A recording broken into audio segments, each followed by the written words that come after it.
Alright, so I'm finally getting around to messing with this Honda Craftsman mower. This is a newer model. I believe it's a 2021. Anyways, so these Hondas, GCV or GX series, the carburetors are all pretty much the same thing. What most people don't realize when they go to clean these carburetors out is the jet that goes through the center of the carburetor is actually two pieces. People normally remove the smaller piece, but they forget about the longer one that's in the middle of the carburetor. They're not the easiest to remove sometimes, but that's what we're going to clean on this one. And for this part, to remove everything here, make sure to shut the fuel off. And then we have these two 10mm bolts.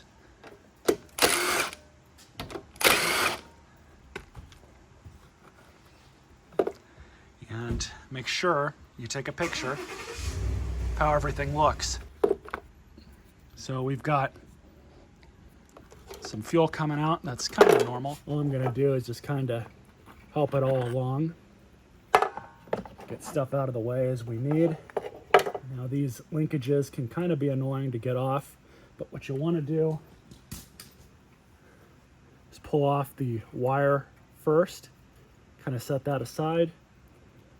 And also, we can get the fuel line off. Now we just finish the deal off just like that. I'll meet you guys at the workbench. So almost always when these carburetors act up and they start giving you surging issues, the problem will lie in the jets. So we're just gonna pull off the bottom bolt here for the bowl. Gas is in good condition. It is fresh gas, but you always want to inspect the inside of the bowl, wipe out any debris that got its way in there, and you can blow it out with compressed air too. We'll do that later in the video, but we'll go ahead and pull the pin and float out. That's easy enough to do. There's the pin. So this is what I was talking about. Most people, when they go to remove these jets, they take this bottom part of the jet out. I'll show you guys what I mean. So you get a flathead screwdriver, you work it in there, and you do your best to pull it out. And you keep running it out until you run out of threads. And then you kind of just tap it out. She comes out just like so. But wait, there's another part of the jet in here. Now, unfortunately, if your carburetor is really corroded up, it's either going to be almost impossible or impossible to get it out of there. And it's really kind of the nature of the beast with some of these. Sometimes you can get lucky and just pop it through. Just like that. We got lucky with this one, but that's the other part of the jet that you need to get out.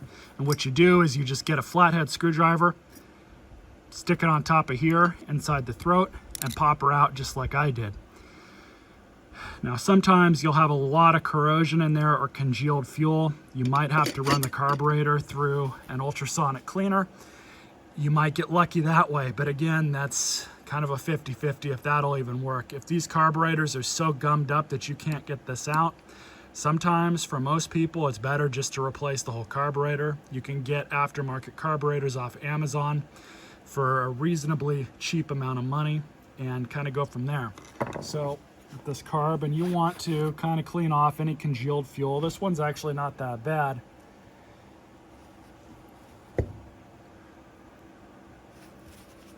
But we'll look at these. I can see down the center, so that's good. But where these normally clog up are right in here. You'll see these 4 holes. They clog up very easily. The mower, the carburetor will often get debris trapped in there. Now this, the camera probably can't see it all that well. But the center, I can't really see through it too well. I can see a little bit of daylight through it. So what we're gonna do is blow these out with some compressed air. I'll show you guys how I do that. So, got my air nozzle here. See through all of these holes now perfectly. Those 3 are good. And the other 4 that are going straight through are good as well. There we go. Through this one perfectly as well. So I'm just going to finish this off by blowing out all the small holes inside the carb.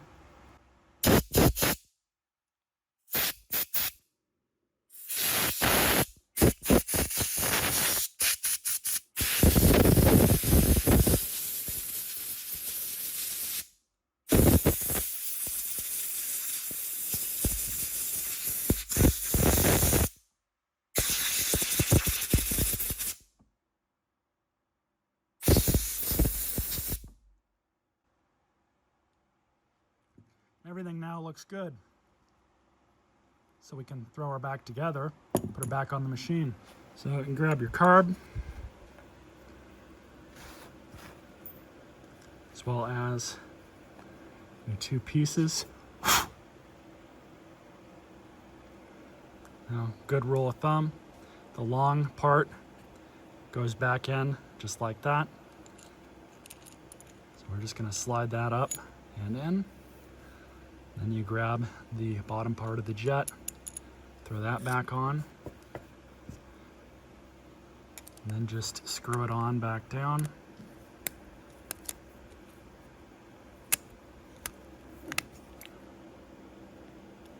There we go. Now we can grab the float. I just wiped off the needle off camera. So we're just going to stick that back in its little slot there. And then just throw that back on, just like that. Your float pin, put that right back where it's supposed to go through. Then verify that that needle moves in and out as it should. And this one's good. Just blew out and cleaned the inside of the bowl. Some of these will have a drain bolt that'll be on the side here. This one does not, so we don't have to worry about it. But you might have to align that when you put it back on so it's accessible for when it's on the machine, because the idea is you use that bolt to drain the carb when the machine's not going to be used for an extended length of time. Now it's ready for reinstallation.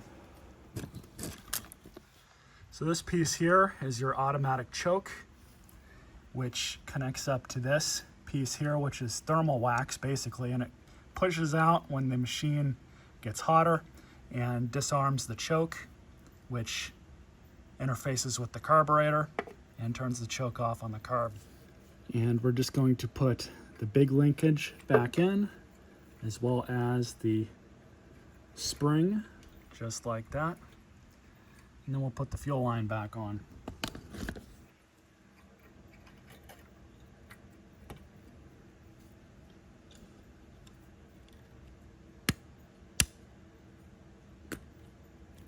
I'm really not a huge fan of these Honda fuel line wires, just because they're not really all that great. And I think this machine might actually have another gasket that's supposed to be on it, but this machine arrived to me kind of halfway taken apart, like the original owner had tried to fix this issue but couldn't really get that far. But I think that there's supposed to be another gasket here. I may have one, but we're just going to throw it back together and see how it runs now, see if it made much of a difference. And you can kind of see how this thing works. When that wax heats up, pushes this out, it disables the choke and leaves it open. One still has the gasket there, so we're just going to throw this back together. So now I like to start these by hand first, and then lightly put them in just like that.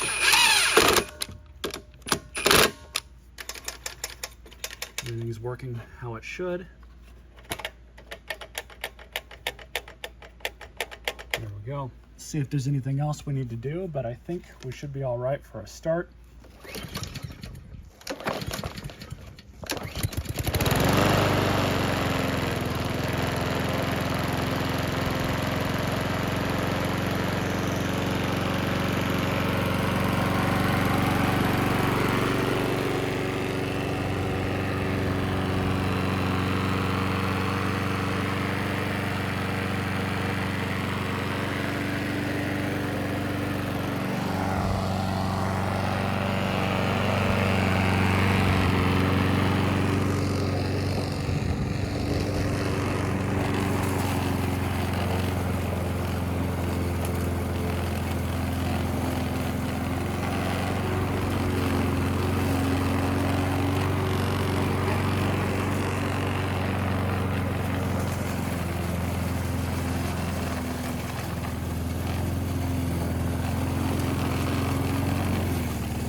So there was still a little bit of surging, and just as I had mentioned early on in the video, the issue was caused by a missing gasket. So I found one that fit, similar to this one. These are for Honda's clone engines, but I keep all these spare gaskets from those universal carburetor kits, and this is precisely the reason why.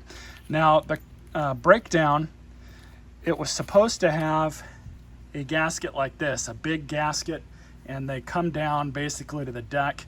So I'm gonna have to order the correct one, obviously, but it's made out of this kind of material. But I just put on a gasket like this in between the carburetor and the choke assembly. You can kind of see it. Maybe you can see it better here. There you go. So that's what I did. There was not a gasket there before. It's not the correct gasket. The one on the back is supposed to be the big one, I believe. And the one that's currently on the back is supposed to be where that replacement gasket is, but it'll work for now.